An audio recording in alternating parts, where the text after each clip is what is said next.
Good afternoon, everyone. Today we'll study section 4.9 and the start of chapter 5 about antiderivatives and integration and Riemann sum. Stop. Yes. What will the sections required for the quiz? Yes. I think you voted for one quiz, right? Yes. If it's one quiz, then section 4.2 mean value theorem and section 4.8 Newton's method. And how will it be? It will be multiple choice. Okay. And it will be good. I mean, I will not make it hard, but you need to study. Okay. Yeah. Wish you all the best. So it will be 4.2 and 4.8? Yes. Mean value theorem and Okay. Newton's method. Okay. So let's start with antiderivatives. Do you remember these two theorems? Just one second.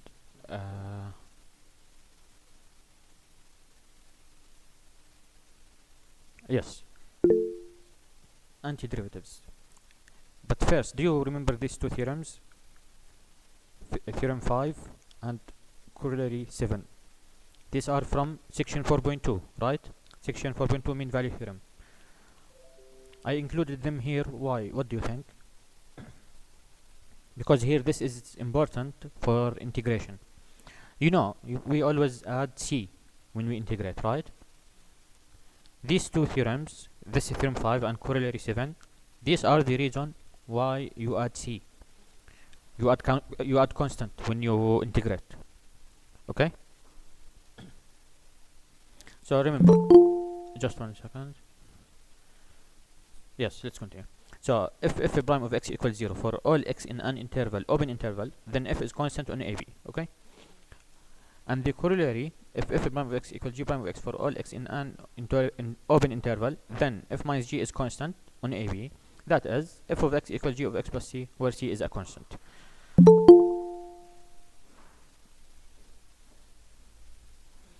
Now, see the definition of antiderivative. A function, capital F, is called an antiderivative of small f on an interval I if capital F prime of x equals small f of x for all x in I. So, let's take an example of this.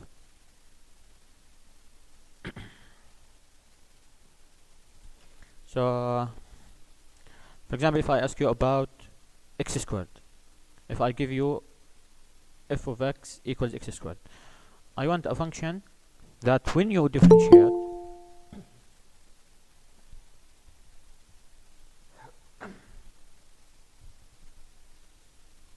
yes, let's continue. I will give easier example to make it clear. 3x squared. Now it's easier, right? I want a function that when you differentiate, you get 3x squared. What's the function? What do you think? Function that when you differentiate, you get 3x squared. Do you hear me? X to the power, wait. What's the rule of differentiating? Yes. You have xn, X to the power, nxn minus 1. So yes, so x power 3. What's the pattern to get back? You add 1, right? You add 1 here, it becomes n, and you divide by n, right?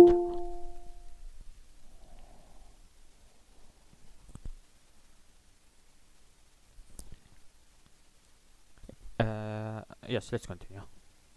So, you add 1, when you want to get back, when you differentiate, you multiply by n and you subtract 1 from the exponent, right? When you want to get back, you add 1 and divide, right? So this is the idea. So here we have x cubed. But someone may tell me what? That this is f1x equals x cubed, and someone else may say that f2 of x equals x cubed plus 3, right? Or x cubed plus 5. What do you see? That we are adding constants, right? So, what's the most general antiderivative of 3x squared? What do you think? The most general one. f of x equals what? X cubed plus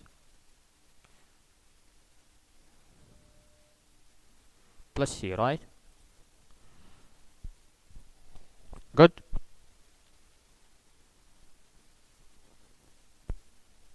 And please participate with me, okay? Because it's good. It's good for both of us. Now,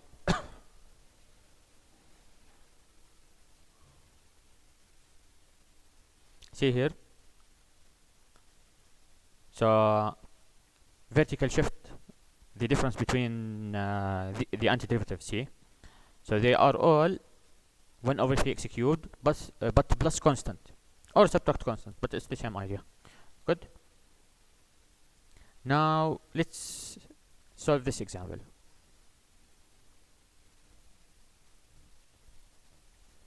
And please make sure to participate with me, okay?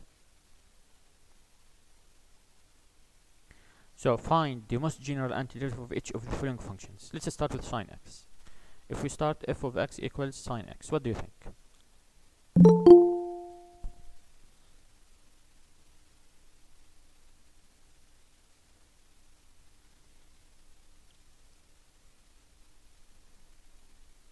Who wants to participate? Yes. Is that minus cos x plus c? Yes, thank you. So the antiderivative for sine x is minus cosine x plus c. Because we know that cosine x, first with the constant is 0, the derivative of constant is 0. Cosine is minus sine, so we multiply by minus, we get sine. Thank you. Now, let's solve part B. F of x equals 1 over x.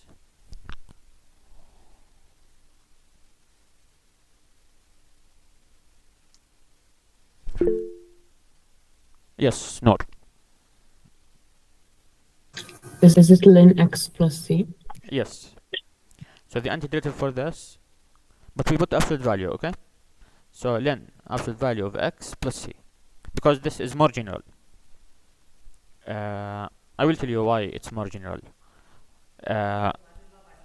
So if you have, for example, ln x greater than 0, what's the derivative of this? 1 over x, right? If you have ln minus x less than 0, what's the derivative of this? Using chain rule, right? It will be 1 over minus x times derivative of inner minus 1, right? You get 1 over x.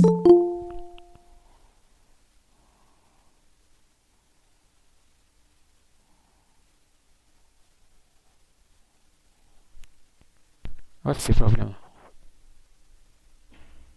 Okay, let's continue. So in both cases, ln x and ln minus x gives you the same derivative, right? Yes, let's continue. So ln x for x greater than 0, ln minus x for x less than 0. When we differentiate them, we get 1 over x, right? For both of them. But how to combine both cases? You put absolute value. Good.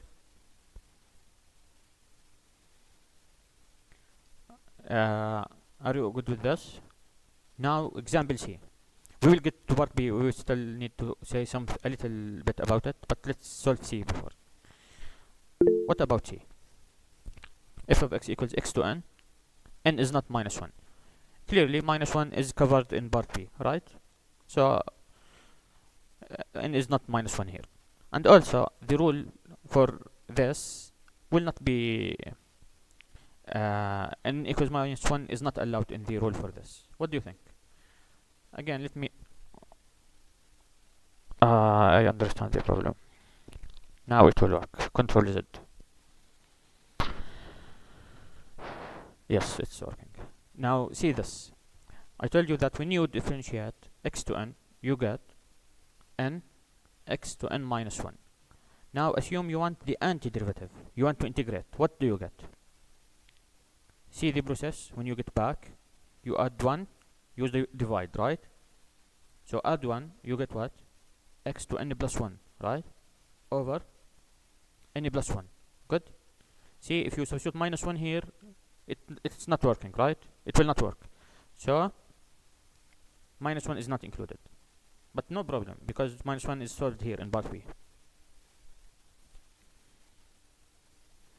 Do you have questions about this?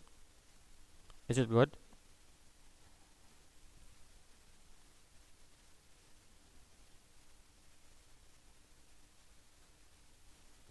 Okay. Now there is still small thing to talk about when yes, about part B. Okay. See here. Remember the two theorems I showed you at the start tells you open interval, right? Open interval. Then f of x equals g of x plus c. But here for the 1 over x example, we have two open intervals, right? We have x greater than 0 and x less than 0. So in fact the most general antiderivative is not ln absolute value of x plus c, because you may have two different constants, right? Are you good with this? So when you have two open intervals, you have two constants. Remember this, they are not necessarily the same. Okay, I'm telling you this just for understanding, but we will consider the answer what? Just ln absolute value of x plus c. We will consider it one constant, but I mean the really general antiderivative is this one. Okay, but see the table here, we will consider it just ln absolute value of x and one constant. Okay, so but I'm showing you this because it's important to understand this. Are you good with this? So we will consider it just ln absolute value of x plus c. Good. Now let's see the table here. Table of anti-differentiation formulas. C f of x becomes c capital F of x. So multiplication by constant will not affect the antiderivative. Similar to derivatives, right? Same with the sum of two functions. You have f of x plus g of x, then capital F of x plus capital G of x. You have x to n is not -1, you have this rule, x to n plus 1 over n plus 1, okay? 1 over x, then absolute value of x. E to x, you like e to x, right? E to x is very easy. Now b to x, see here, important for b to x, it's b to x over ln b. What's the difference here with the derivatives? What's the derivative of b to x?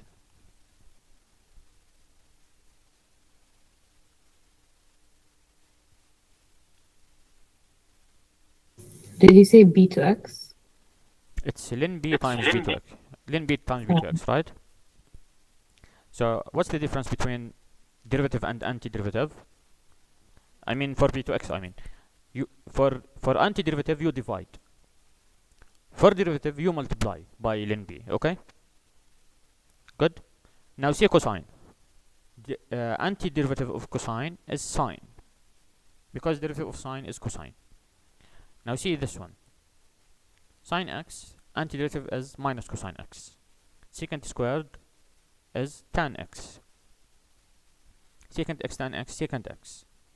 This one, 1 over square root of 1 minus x squared, is sine inverse x, or minus cosine inverse x. Because what's the derivative of, just forget about the minus. What's the derivative of cosine inverse? Minus 1 over square root of 1 minus x squared. But if you want it to be positive, you can take minus cosine inverse, right?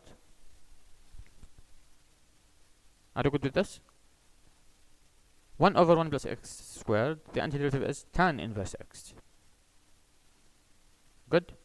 Now see the last two. The last two are not included with you. These are cosh x and sinh x, hyperbolic functions.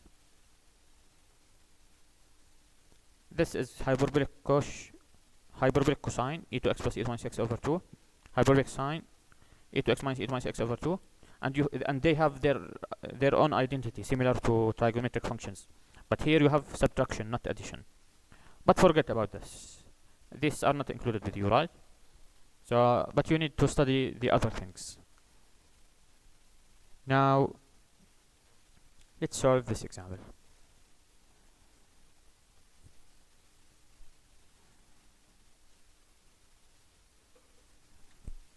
Who wants to help me solving this?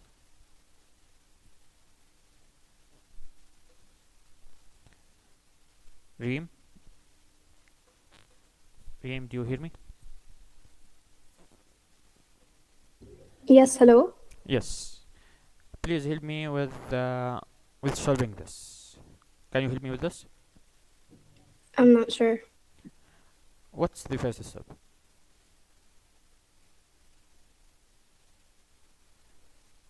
We need to simplify, right? The first part is good. We can solve it. But what's about the other one? The other one is not good yet because we need to simplify it because we don't have rule for fraction, right? I mean fraction of polynomials. So we need to simplify it, right? So first step, g prime of x equals 4 sine x, because this is already good, then plus 2x to 5 over x, 2x power 4, then minus square root of x over x,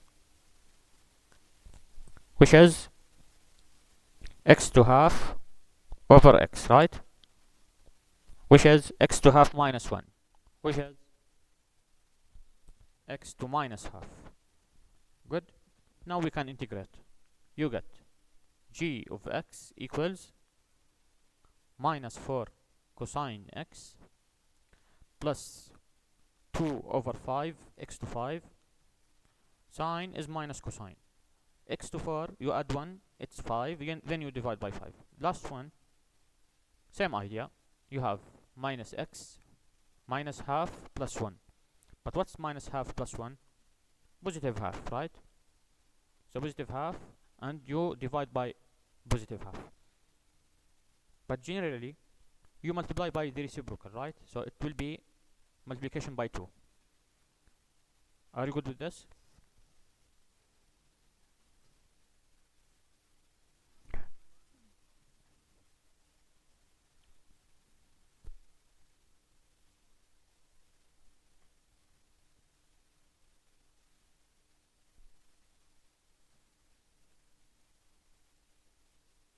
We will solve more problems and then go to Riemann sum, okay?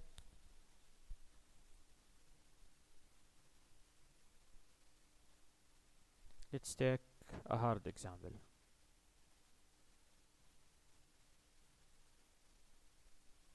Let's take this one, for example.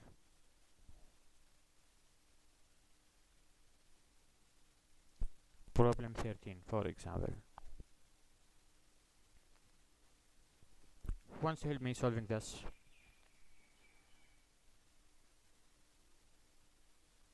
غالية المرزوقي.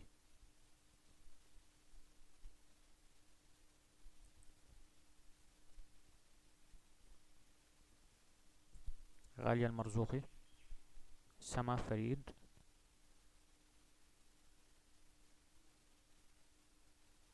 غالية المرزوقي، سما فريد، ورد سليمان. Yes, Professor. Yes, thank you. Help me solving this one. What's the first step? We want to find the antiderivative, okay? But what's the first step? 1 second. Let me check.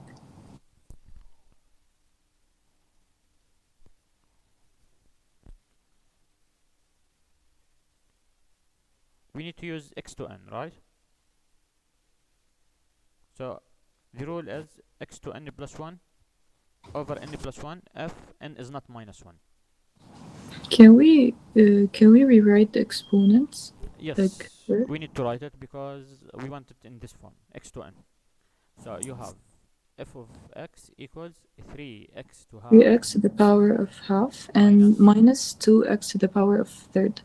Yes, thank you. Then what's the We need to antiderivative? integrate term by term. Yes, so 3x half plus 1, right? Yeah. And you divide by half plus 1.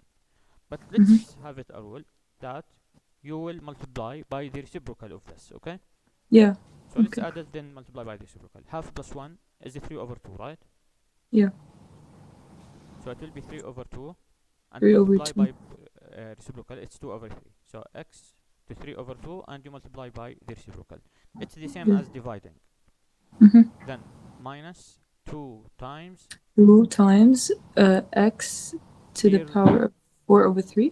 Yes, so we multiply by 3 over 4. Oh yeah, 3 over 4. Yeah, thank you. Plus 3 in the end, or no? Yes, but if we want, we can multiply the constant. Okay. So 2x3 over 2 minus 3 over 2x to the power of 4 over 3. yes, thank you. Now So yeah, this is the antiderivative, right? yes. Okay. Now let's solve problem 9.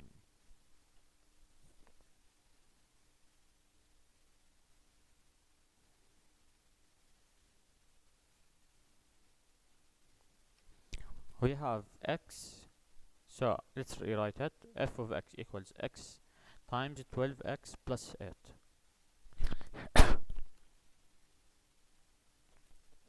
غالي المرزوقي سما فريد، غالي المرزوقي سما فريد، دانا الزاروني، دانا الزاروني، لينا، لينا، مريم حماد، لينا، مريم حماد، مريم الظاهري. Yes, Professor. Yes, I need your help. Okay. So we want to find the antiderivative of this. What do you think? First, we will expand it. Yes. So it will be 12x squared plus 8x, and then we do the power rule. Yeah. So it will be 12. Then times. We have x power 3, right? Yeah, And multiply by the reciprocal, 1 over 3. yeah, Then plus 8 times x squared multiply by the reciprocal, half, right? We get 4x cubed plus 4x squared. Thank you.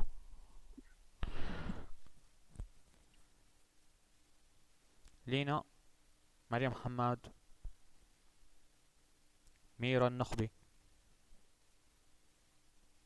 ميرا النقبي، ميرا النقبي، حرب خليل،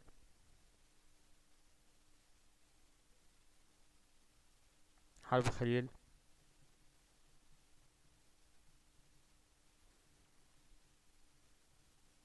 I think let's take the names that they are here. So we have Yusuf participated. Yes. And we have Rio, you answered, right?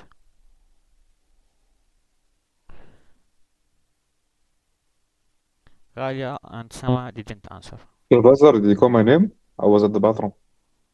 Yeah, I called your name. Yeah. I need your help. I just came back, Professor. Which question? I will give you the question. It's this one. We want to find antiderivative. What do you think? We have x minus 5 squared. So x minus 5 squared. Do you know how to solve this?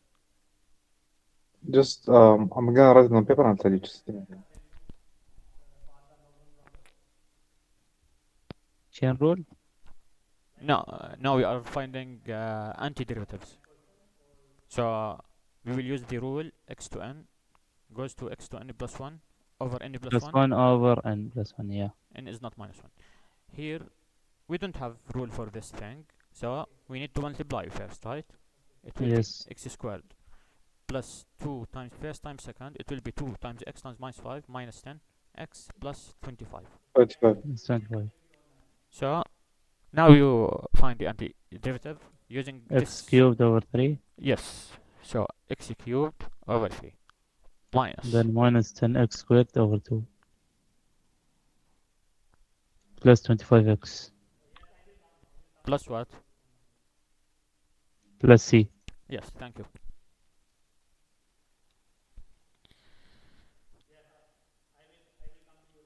Yes, let's Let's see the names again. Yusuf answered, Dream answered, No, Saud. and Word answered, right? Also I answered. I will ask you within a second.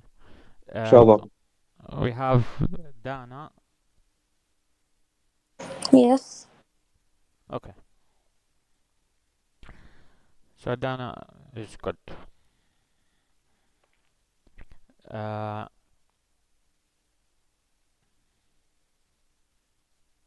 Yes, let's take this example.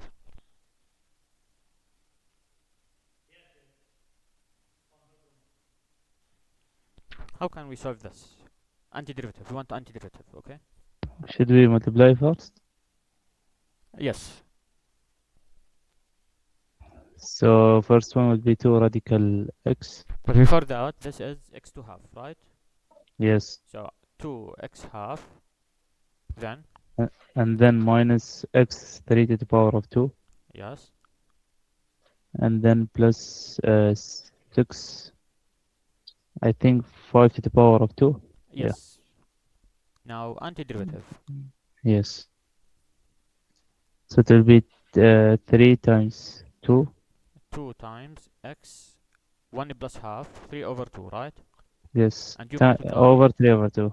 yes, then minus Uh, x power Again, yeah. 5 5 over over 2, 2. 2 Over over 5 over 5. 2. Yes. And then plus 7 over 2. 6x 7 over 2 over 7 over 2, which is times 2 to 2 over 7. Yeah, thank you.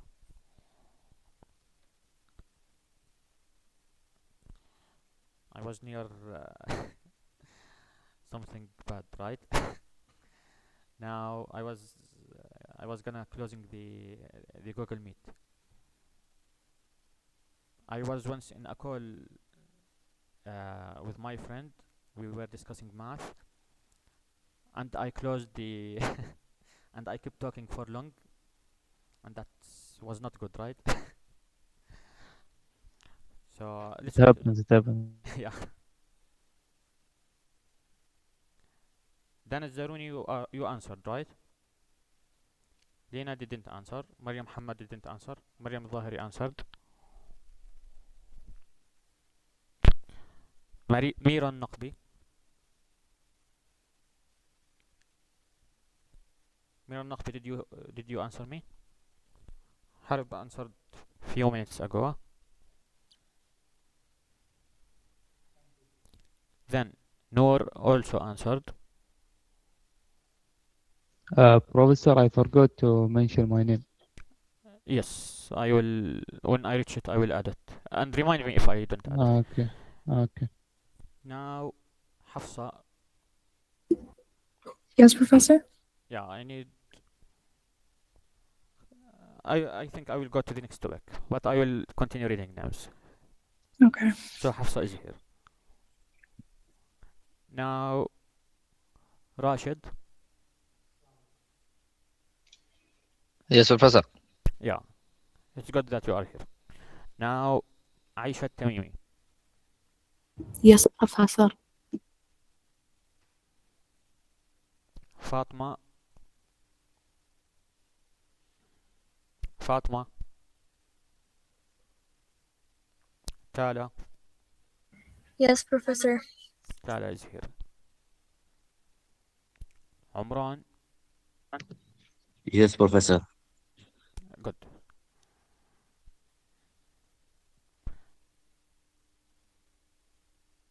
عبد الواحد. عبد الحي عبد الواحد. Are you here? عبد الحي عبد الواحد. غلاس شمسي. Okay, غلاس شمسي is here. سلطان. سلطان الحضرمي. Are you here? Sultan. Sultan. Saud, you answered me a little while ago, right? Yes, yes.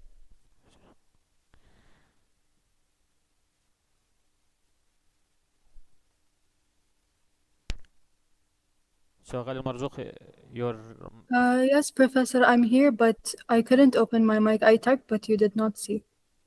yeah, sorry. Now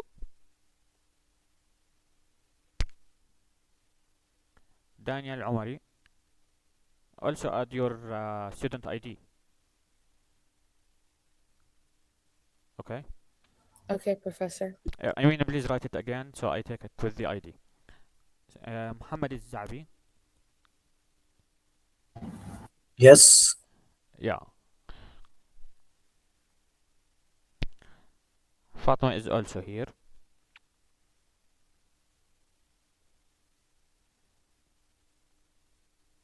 Lena is also here. Please, when they answer me in here in the chat, please tell me because I don't see it. I mean, I see exactly the screen that you see. I mean, I can see it if I open the chat, okay? So if they answer, someone tell me, okay? Professor, Yes. can you do like instead of 4.8, 4.9 in the quiz? Because it's easier. The idea that we need it for mean value theorem and Newton's method because you must practice these sections because these sections are explained in recitation. So the instructions that I make quizzes on these two questions. I mean these two sections. So And how many questions will it be? since it will be combined in one quiz, we'll have nearly 4 questions for each section. Okay. Professor, will there be backtracking? I think no need for that because it will be easy. And usually backtracking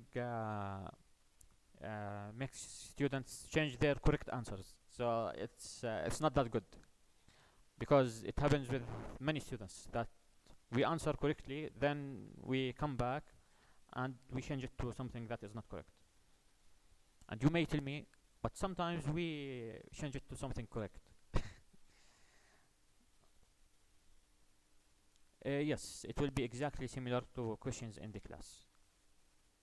Also in this lecture today, I said I explained the idea that will be in the quiz.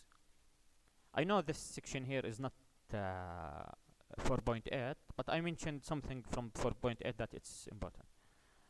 Yes, it will be multiple choice because it's better than submitting files. Are we going to do it next period? What? Are we going to do the quiz next class? Or No, we will do it. I think you voted on Sunday, right? We were discussing it on WhatsApp. You are section 1, right? yeah. I will check the result of your votes. You have, yes, section 1 is here. They voted for the quiz to be on Sunday. 12 students voted for Sunday, and Sunday is perfect. So I thank you all for choosing Sunday because if it's Friday or Saturday, it will be hard on me because I am very busy. But Sunday is perfect. Thank you. Now, and also one quiz is very good. It's easier for both of us to make one quiz instead of 2 quizzes. Professor, do you also know what time it will be? Because I have a final on that day. On Sunday? Yeah. I want you to also agree on time that is good for all of you. Which time is good on Sunday? At morning is good? Maybe like at 2 p.m., somewhere around that. When will be your final exam? Because my final exam is like from 10 to 12. So it will be good if we avoid 10 to 12, right? Yes, please. So after the class, I will add, I will suggest times and you choose from them. We need to avoid 10 to 12. Yes, I will remember that. Okay. Thank you, Professor. You're welcome. Now let's get back to, let's go to Riemann. Where is Riemann integration? Ah yes, it's here. See here, if you want to approximate, I mean if you want to find the area between curve and the x-axis, okay, we will discuss this now.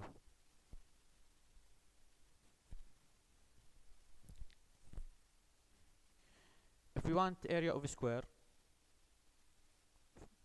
for example what's the area? A squared, right? If we want of rectangle, WL, A equals LW, right?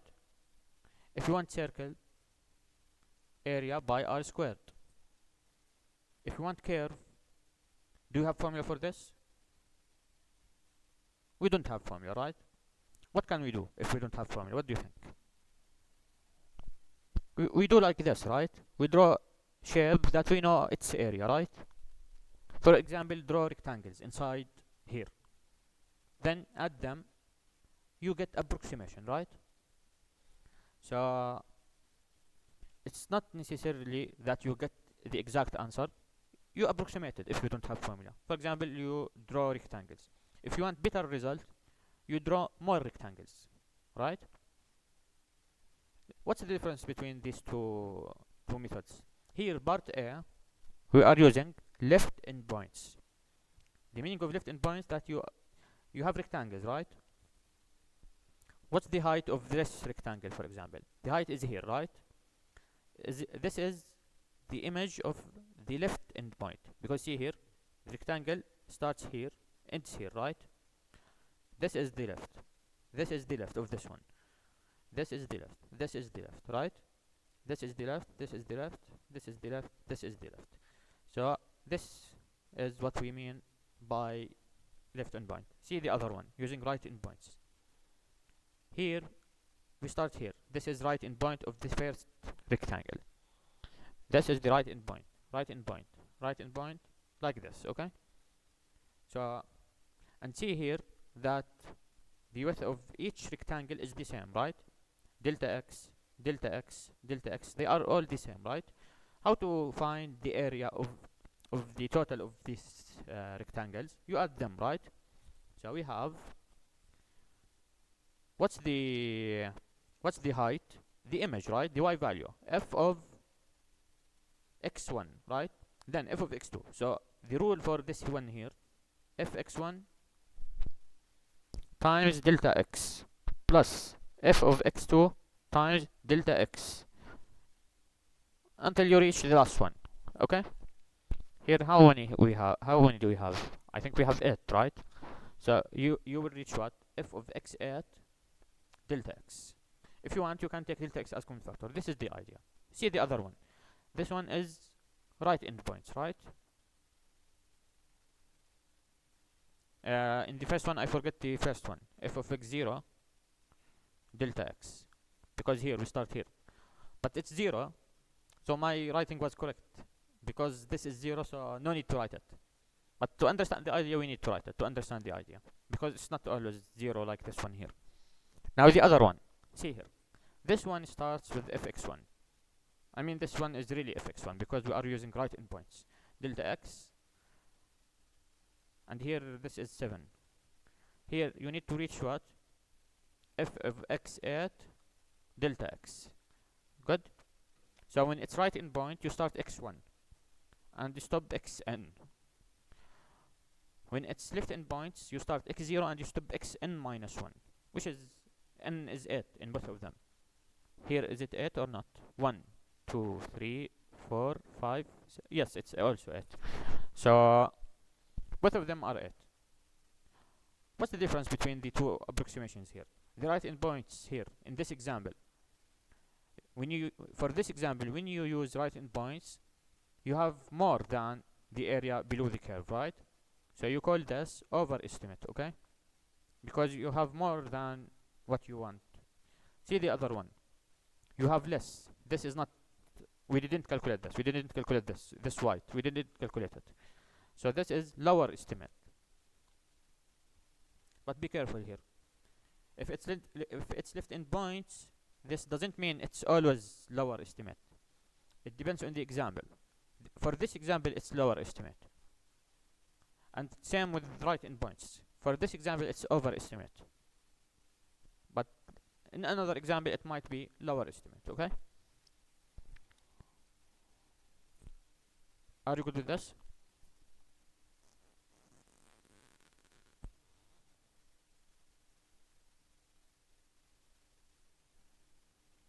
You told me Sunday is difficult. Then choose another day. Which day is good for you? Professor, some students have physics lab finals on the Sunday, so that's why it's difficult. Is Saturday or Friday good? Saturday would be better, but on Sunday most of them have physics lab. That's why. Yeah. Then this is strange that they voted for Sunday. It's not good to do it during class time because it will be wasting your time. I mean, here in the class, it's better to solve problems for you instead of wasting your time. I mean, the lecture is to help you by solving more examples. Okay. Is Monday after the class good for all of you?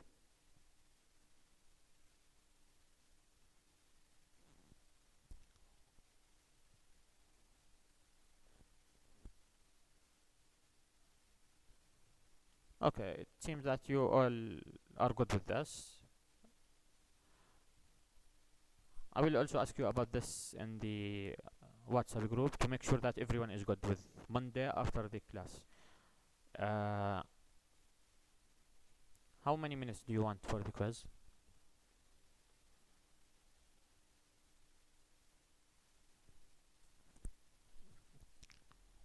How many questions is the quiz? For example, 8 questions or 7, something like this.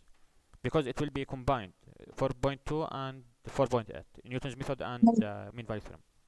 20 to 30 minutes, I think, if it's easy. It will be multiple choice. I think yes, 30 minutes is good. But Yeah, I will 30 also check. I will solve it myself to check that the time is good. To make sure that you will be able of solving it. I think 30 to 35 is perfect. Maybe 30 or more depends on the questions, whether they take long time or not. But I will not make it hard because this is not the idea. The idea is just to make you practice.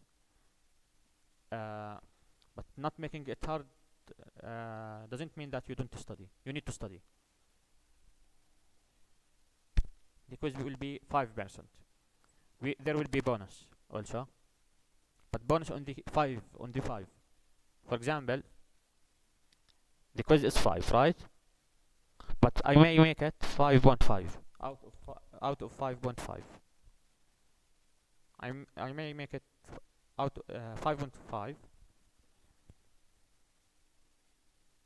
It will be distributed nearly. Some questions 0.5, some 0.7, some 0.8.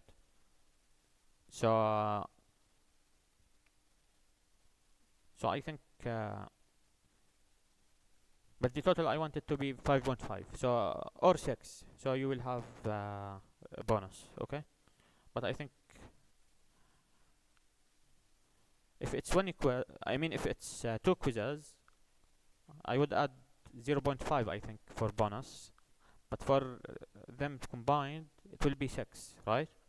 So you will have 1 point bonus, okay? So I think it will be like this.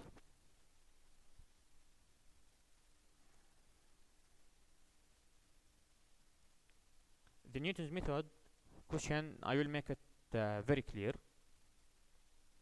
So you will not be, for example, I may choose x1 by myself. I think it will be needed to choose it by myself, or I will guide you in the question itself how to choose it, so you get the same number I want. Okay? Now let's continue here. Here for this example, not here that this is the graph of x squared. Not here, the lower sum is 0.27. The upper sum 0.39.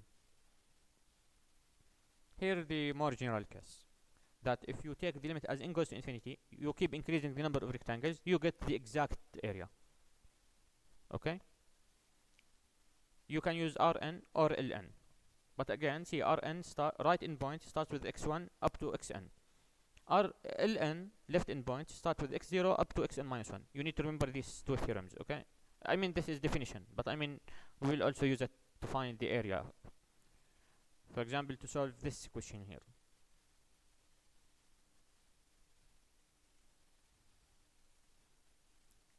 You can choose right endpoints, or left endpoints, or midpoints, or in general, you call them sample points. You can choose it. For example, see here, you divide.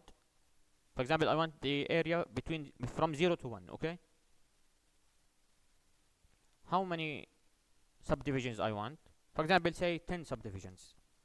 It's not necessarily that you take the left or right or mid. You can take any point in each subdivision, okay? These are called sample points. This is for understanding. The important ones are Rn and Ln and midpoints, okay? These are the important ones. Rn, right endpoints, left endpoints, these are very important. Also midpoint is important, okay?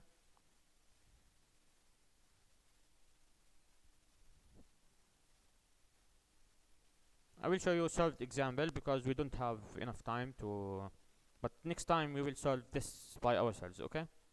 This question here, we will solve it next time. But let me show you very fast this one. We have estimated the area under the graph of f of x equals 1 over x from x equals 1 to x equals 2 using 4 approximating rectangles and right endpoints. So here, see here, you have right endpoints. So you start with x1, not x0. x0 is here, but x1, because right endpoints here, x2, x3, like this. What's the formula? The formula is you find the area of each rectangle and you add them, right? How to find this? You multiply width times height, right? What's the height? The image, right? So, see here where is the, yes. We have 4 rectangles. Let me show you.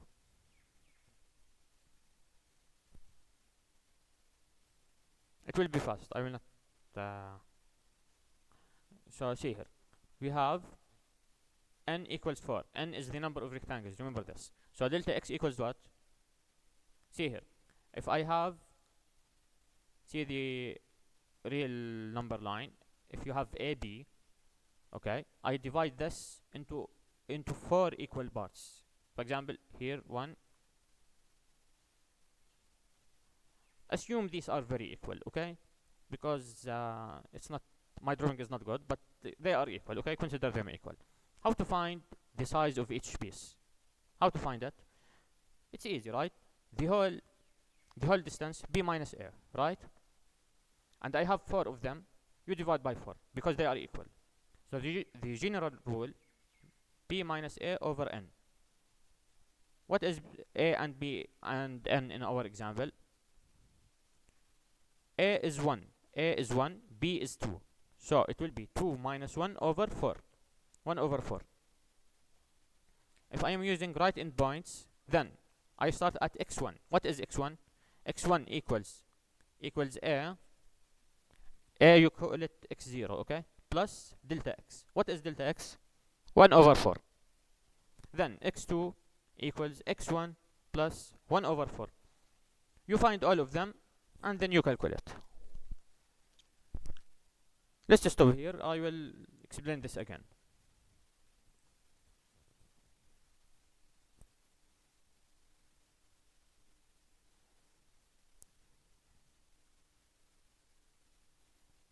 I will share I will share the details with you. For example, the attendance, I will collect it and share it with you. Also, the quiz, you will see your mark. So, Professor, you would share it directly after we finish? No, it's not ready yet because the attendance mark. We need the attendance of No, I all. meant for the quiz. For the quiz, I think yes. It will be corrected by the iLearn itself because it will be Ah, multiple okay. choice. So I will not be correcting it. Okay. Uh, And it will be in the lockdown, right? yes, but no need Okay. for using your camera. You just the look down browser, okay? Okay. Because I trust you, and I don't like using cameras because you have your own privacy. You can, I mean, it's no need for, in my opinion. So you can just use the lockdown browser. It's good enough.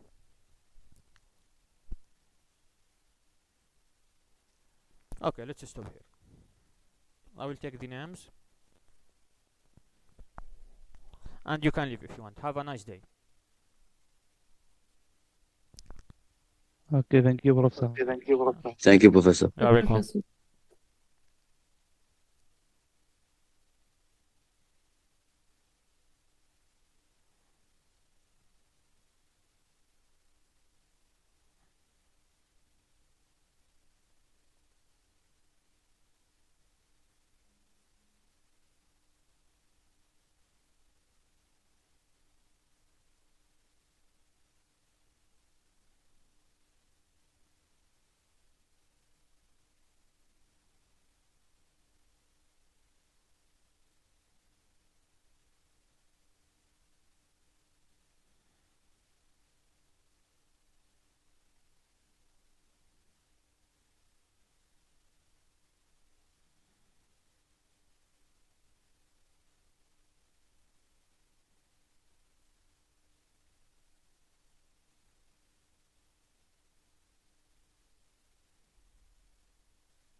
Professor? Yes. So do you mean that like when we solve, we don't need a second camera, right? Like just the of the device that we're using, right? Not even the device you are using, without cameras, without the laptop camera or the another, just you use the lockdown browser. Ah, okay. Okay, thank you. You're welcome. Have a good day.